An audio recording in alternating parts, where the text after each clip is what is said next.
बालाजी महाराज की जय हो। हनुमान जी महाराज ने छलांग लगाई तो तुलसीदास जी महाराज ने लिखा कि जही गिरी चरण देही हनुमंता चले उसका पाताल तुरंता। जिस पर्वत पर खड़े होकर के हनुमान जी महाराज ने छलांग लगाई वो पर्वत तो उसी समय पाताल में चला गया।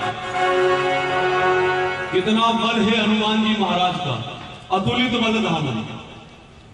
एक संत ने बताया कि 10,000 हाथियों में जितना बल होता है, 10,000 हाथियों में जितना बल होता है उतना बल एक दिग्गज में होता है। और दिग्गज कहते हैं दिशाओं के हाथी को। ऐसे 10,000 दिग्गजों में जितना बल होता है उतना बल ऐरावत में होता है। ऐरावत इंद्र का हाथी है।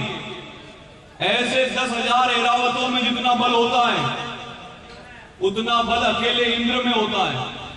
और ऐसे 10,000 इंद्रों में जितना बल होता है उतना बल तो हनुमान जी महाराज की सबसे छोटी वाली अंगुली के नाखून में होता है। बोलिए हनुमान जी महाराज की। हनुमान जी महाराज के बल का कोई पार नहीं है। जैसे ही छलांग लगाई हनुमान जी महाराज ने, पर्वत चला गया पाताल में, तो समुद्र में से मेनाक पर्वत निकल करके आया। रामायण हम सब ने देखी है टीवी पर, अभी लॉकडाउन में 2-2 बार और देखने का मौका मिला। मेनाक पर्वत निकल करके आया, हनुमान जी महाराज को कहा थोड़ा विश्राम कर लो। तो हनुमान जी महाराज ने विश्राम नहीं किया। क्या किया? हनुमान ते ही परसा कर पुनि कीन प्रणाम। हनुमान जी महाराज ने उसको स्पर्श किया और प्रणाम करते हुए कहा कि राम काज कीने बिनु मोहि कहा विश्राम।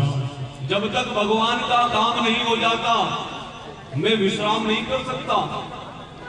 हनुमान जी महाराज क्या शिक्षा देना चाहते हैं कि जब हम भगवान के काम में लग जाएं, जब हम धर्म के काम में लग जाएं, जब हम किसी परोपकार के काम में लग जाएं, तो जब तक वह काम पूर्ण ना हो तब तक हमको विश्राम नहीं करना चाहिए।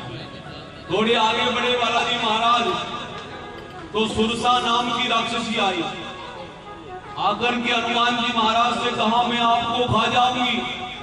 हनुमान जी महाराज ने कहा पहले प्रभु का काम करके आ जाऊं, फिर मैं स्वयं तुम्हारे मुख में प्रवेश कर जाऊंगा, तब खा लेना। सुरसा नहीं मानी।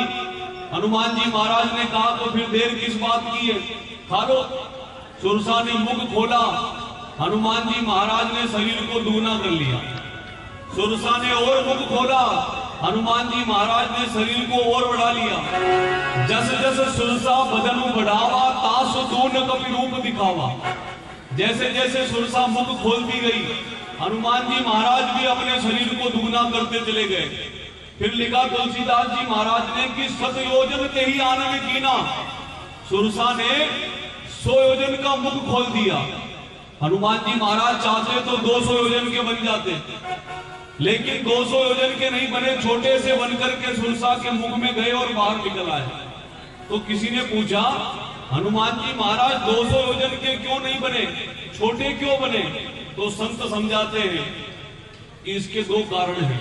पहला कारण तो ये कि अगर हनुमान जी महाराज 200 योजन के हो जाते तो अभी हम सब जो यहाँ किताबें लेकर पाठ करने बैठे फिर बातें करते कि 100 योजन का समुद्र, 200 योजन के हनुमान जी महाराज हो सकते हैं तो समुद्र को लांघने की क्या आवश्यकता थी? दूसरा पैर सीधे ही लंका में रख लेते। ये पहला कारण, इसलिए छोटे बने। और दूसरा कारण ये है कि बालाजी महाराज हमको समझाना चाहते हैं कि संसार में हर कोई बड़ा बनना चाहता है और बड़ा बन भी जाता है, लेकिन बड़ा बनने के बाद जिसको छोटा बनना नहीं आता, जिसको झुकना नहीं आता, जिसके जीवन में विनम्रता नहीं है, ऐसे व्यक्ति का बड़ा बनना भी कोई बड़ा बनना नहीं है। इसलिए छोटे से बनकर के मुख में गए। और ये तो केवल देवताओं की परीक्षा थी, हनुमान जी महाराज उसमें पास हो गए। तो विनम्रता हमको जीतना सिखाती है। आगे बढ़े, एक और राक्षसी मिली, उसका नाम था सिंहनी। आकाश में उड़ने वाले पक्षियों की